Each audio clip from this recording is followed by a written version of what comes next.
Today is a maintenance day and I want to show you how I maintain my motorhome, but it's the same whether I'm maintaining my car, a motorhome, a bike. It doesn't matter. Everything is based on a manufacturer specification, says this is how it should be maintained to make it last for a long time. And that's what we're going to talk about today, and I'm going to show you how easy it is.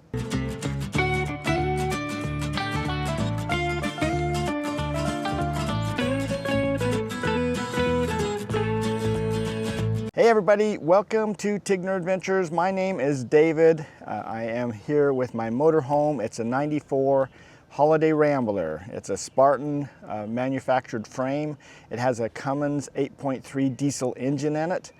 My car is a 2001 Hyundai Santa Fe.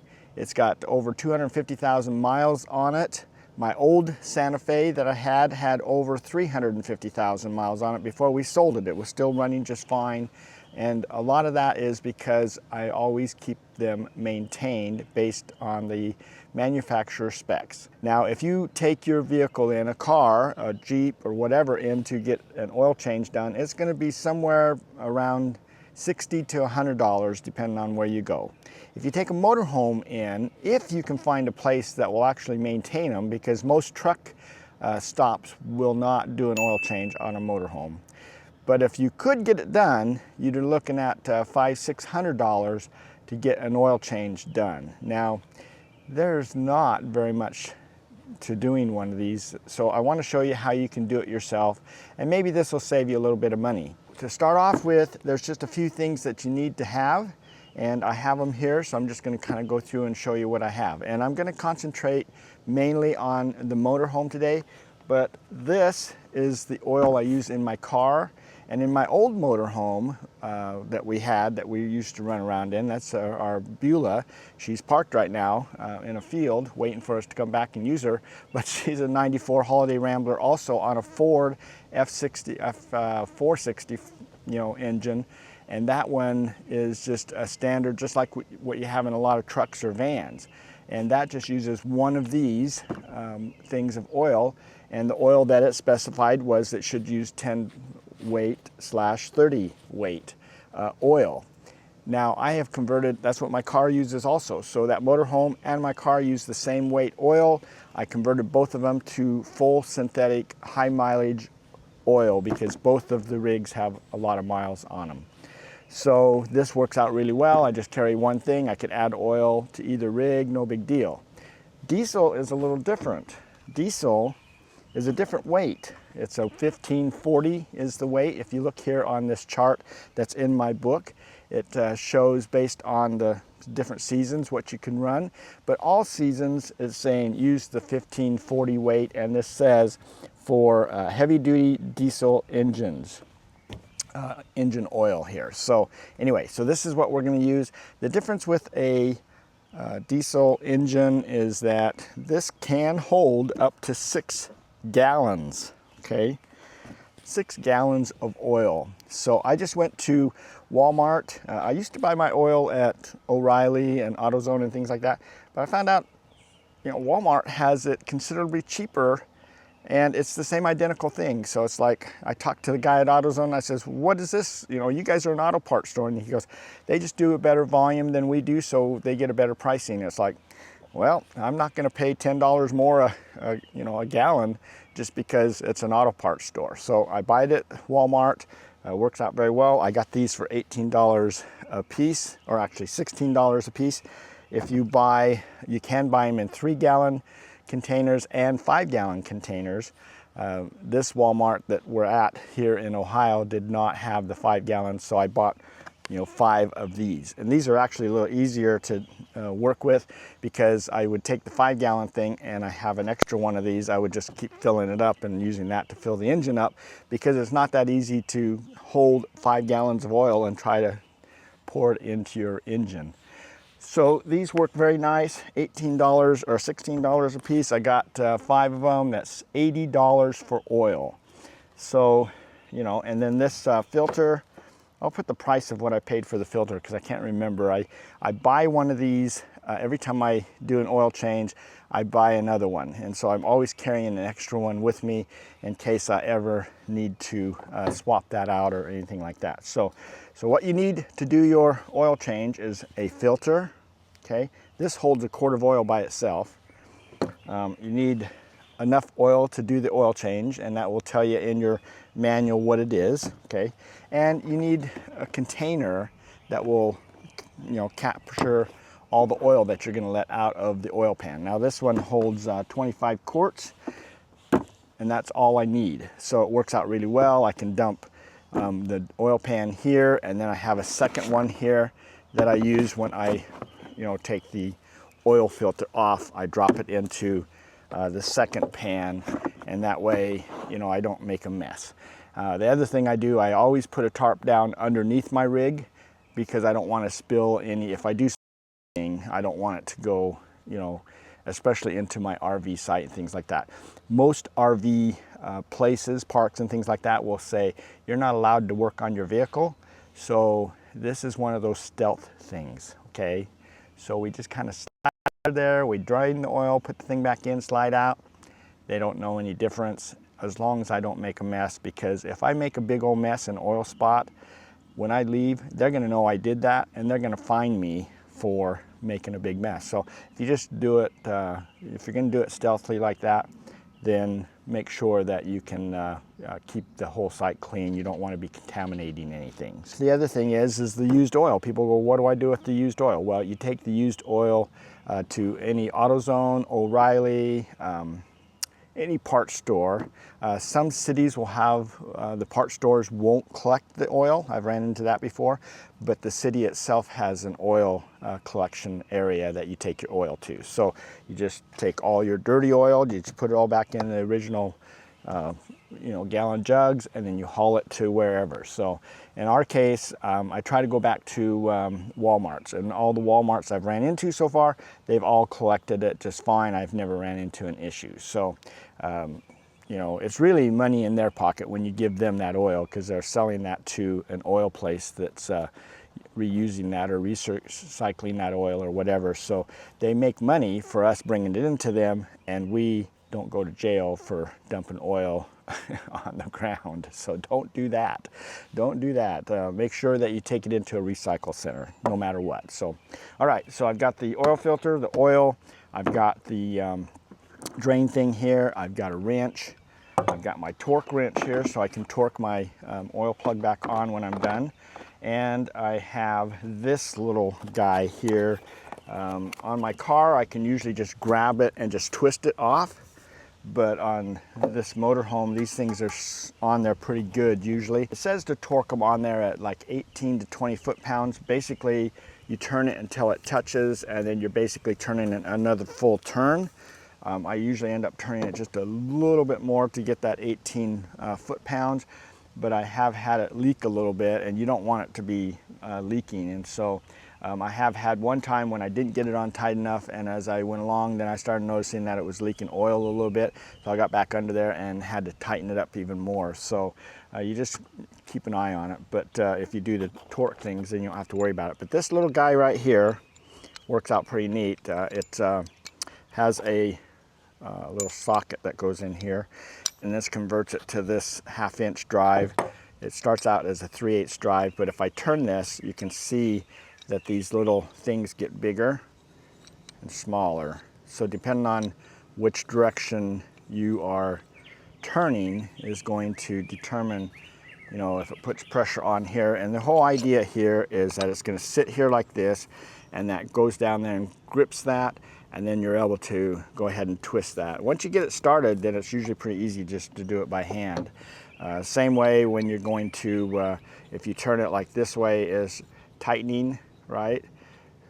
So if I'm turning it, it's going to tighten it because it's squeezing it really tight. If I turn it the opposite direction, you can see that it turns around, and now I'm tightening up onto the filter, but I'm actually loosening. So this one little device will go both ways.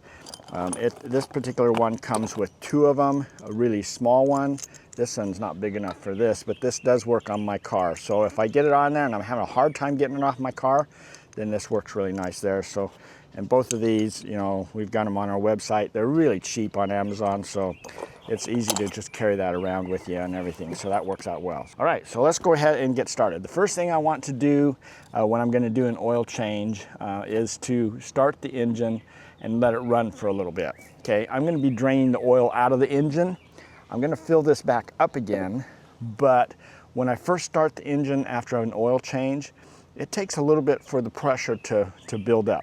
So I want to have things lubricated in there, so I'm not doing a lot of dry, you know, they call them dry starts and things like that. So I don't want the dry start as much as if I can avoid that, okay? So I'm going to start my engine, get the oil circulating, get everything all lubricated well. Then I'm going to drain it and replace it, and then we'll start it up again and we'll be better off. So the same way on my car, I do the same thing, just warm it up just a little bit. Same way if we want to change our transmission. I'll do another video showing you how I change the transmission fluid on this particular rig, on the Allison transmission, but this video is all about just changing this oil in this, the oil pan. So anyway, so let's get going. I ran the engine for 2 or 3 minutes there, so everything's been lubricating around. I'm gonna put this bucket right under here. There is a oil plug. There's actually 2 different drain plugs, one up here high and one here down low. So of course I want the low one. So just get the right socket. In this particular case, this is a 19 millimeter. So this is righty tighty, lefty loosey. So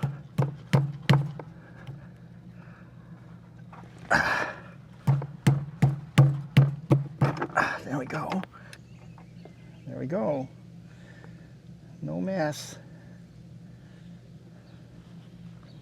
Now, if you don't get a big enough drain bucket here, then you have to put this back in when you fill up your drain bucket and change buckets. But if you go buy this bigger bucket, it works out pretty nice. So you only have to do this one time. So anyway, my owner's manual says this is 6 gallons is what this holds. By the time I put a gallon in the oil filter and then fill it back up again, I'm about 5.5 gallons. So it's not getting all the oil out, and you never will. That'd be really difficult to do. Same way with your transmissions. So you just do the best you can, and you're just refreshing the oil. And I'm doing my oil changes about every 4,000 miles. And I was noticing in my manual, I probably could go up to 6,000, but the recommendation that I read and did some research on said do it about every 4,000 miles. So we are on the road full time, and so because of that, you know, we're putting a lot of extra stress on this, and it, other than the cost of oil, doing it yourself is a pretty cheap way to do it, because I'm spending $80 for the oil and then that filter, and life's good. So I'm not spending $500–600 at some truck stop to get it done if I can find somebody that will do it. Okay, this has been draining for quite a while, and it'll continue to drain like this for hours, so as everything drains out. But we're going to go ahead and just put this on here and stop. We got the majority of it out, and we are going to finish this off. Now the key to this whole thing, not making a mess, is to slide this out of here as gently as we can and not spilling the oil. But I'm putting the oil plug back on there, and now I'm going to torque this. So you need to check and see what yours gets torqued at.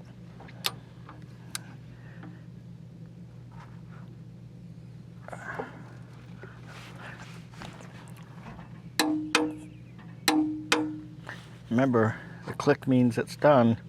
You don't want to go any further. And usually I do it twice, because sometimes it'll move just a hair bit for the next one, but that is on there good. So we're done. We're going to pull these out of here, and we're ready to, you know, go ahead and take care of the filter. So this is the driver's side for me. I have this big oil filter. So I showed you what it looked like new. So we got to take this one out of here. So we're going to use our handy dandy little tool here.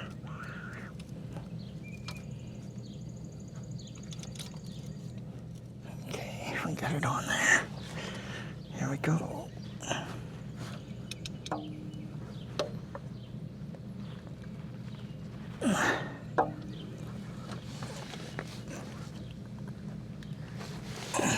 Got awkward.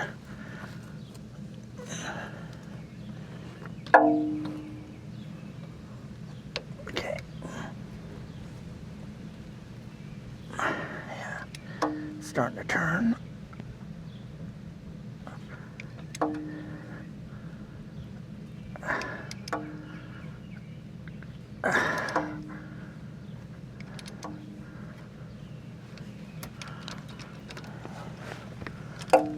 Thing that you got to be careful of with this thing, I forgot to mention, is you can only go so far because then it will wedge the little arm up against the engine and the oil filter, so that's not good. So I'm just undoing that a little bit, reposition that. Let's see, can I turn it with my hand? Oh, I can turn it with my hand. Okay, we're off. I'm gonna go straight down here. All right, and tip it over into this bucket. There we go. It is out. So you can see that right up there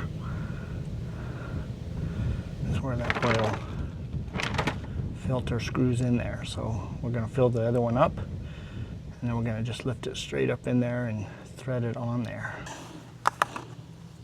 Okay. This is our new filter here, so we got to fill this up. So here we go. This is 1 gallon of oil.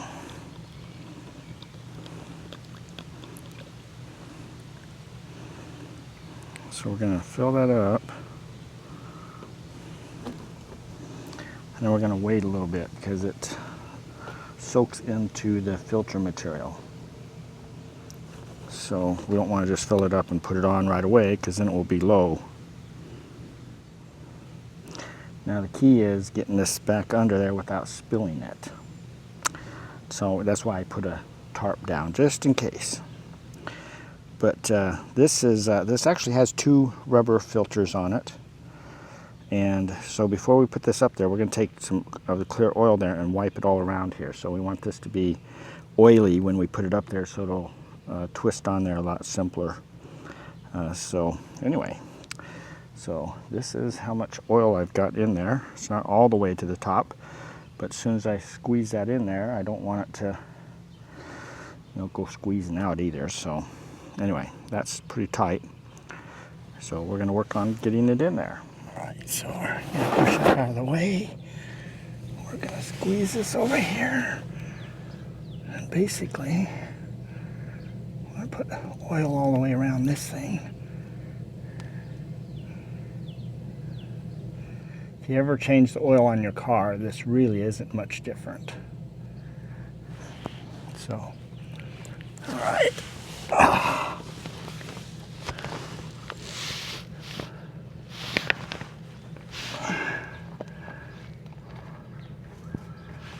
right, that's good not to be right under it in case you tip it a little bit. But we're just going straight up in there.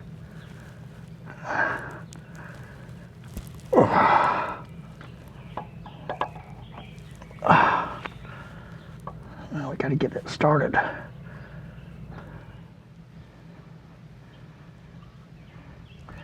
So as you're twisting it on there, once you get it on there, just kind of let down just a little bit. And if it doesn't come with you, then you know you at least got it on the threads. And so now we're going to go ahead and turn it the rest of the way up there.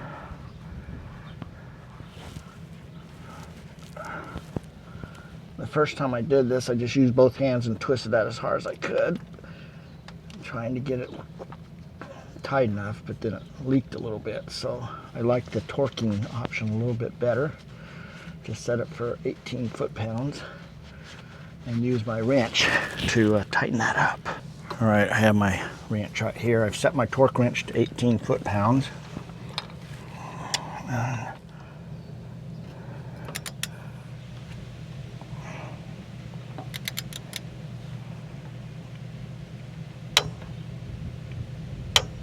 Now we need to fill up the oil.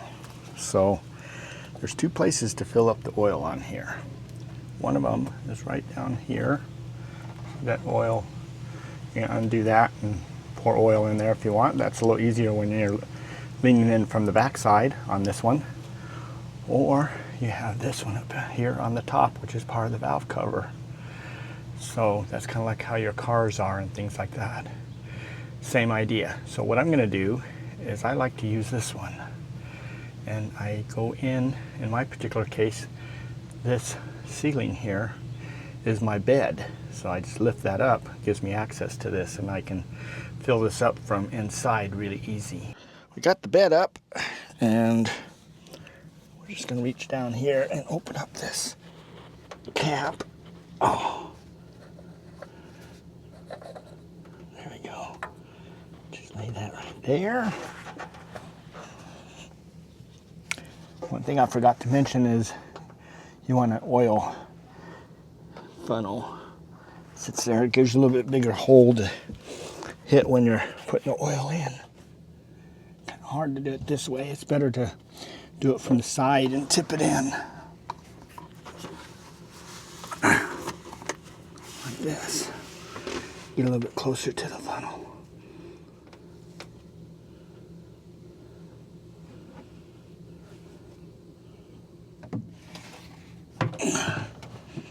Okay.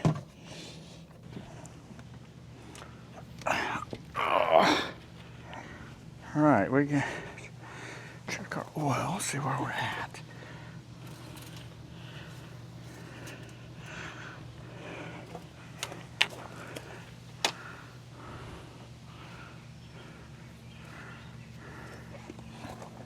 There we go.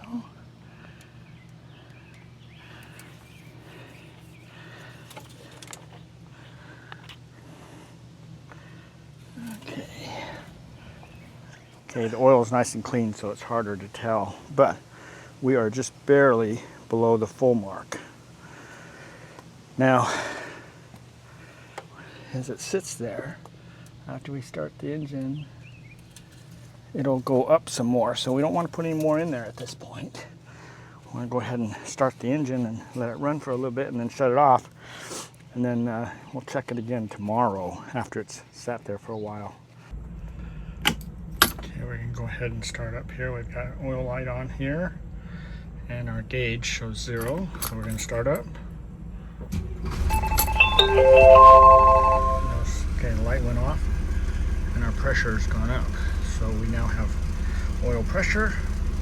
We're checking our oil plug, make sure there's no oil building up there, and that looks really good. Checking our oil filter to see if everything looks okay.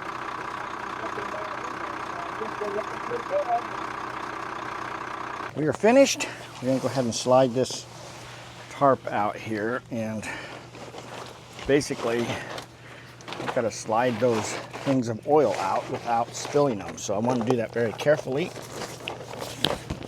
It's got a nice handle on it, so that makes it nice. You just don't want to create waves.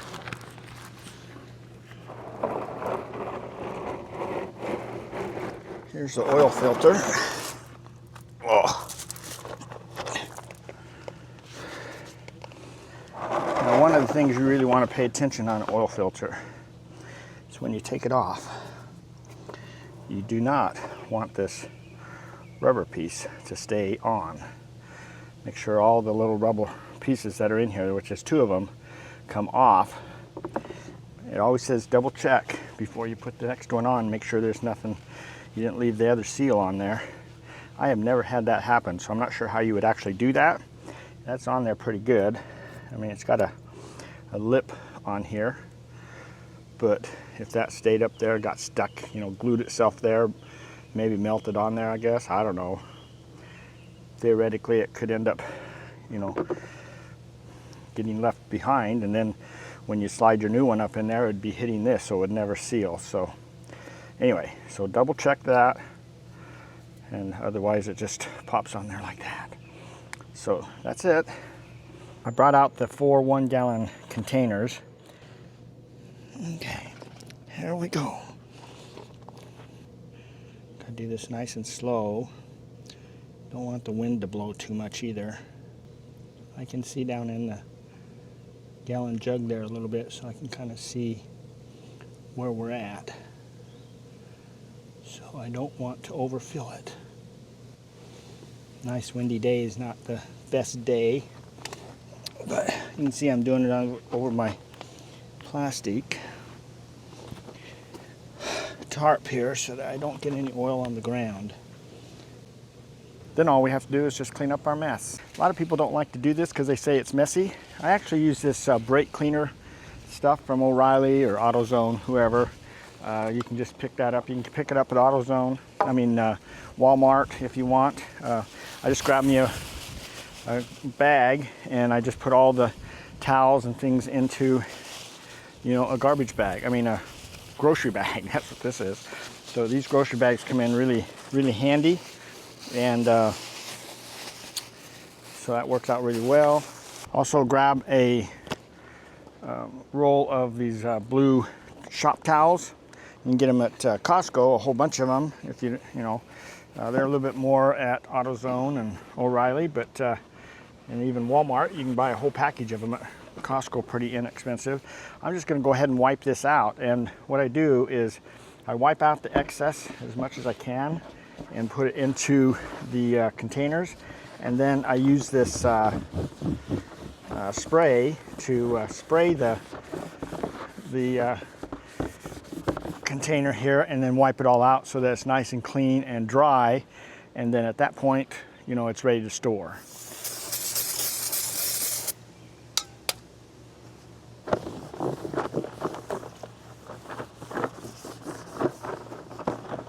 We're gonna double check our oil level. Thing is, I can hear the oil drain back down into the oil pan. All right, so we are, let's see if I can get this to shine right. So we are about right here right now. So as soon as that sits there for a while, that'll go up. We want to make sure that we're inside these hash marks. We're not below it and we're not above it. Either way, above it at all or below it is not good for the engine. So that is how you do an oil change. That's all done. We'll just monitor it after it sits here. The best thing to do is, right now we're level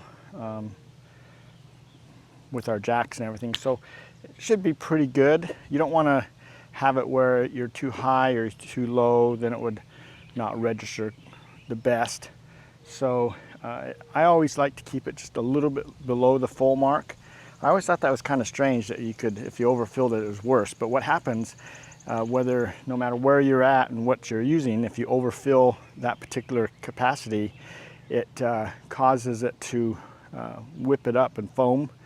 So it actually creates air gaps in the lubrication, and so it doesn't lubricate as well if you get too much oil in there. So you need to stay in that sweet spot. The sweet spot is between that full mark and the add mark. So right in there somewhere in the halfway mark, or just a little bit above it or below it, whatever.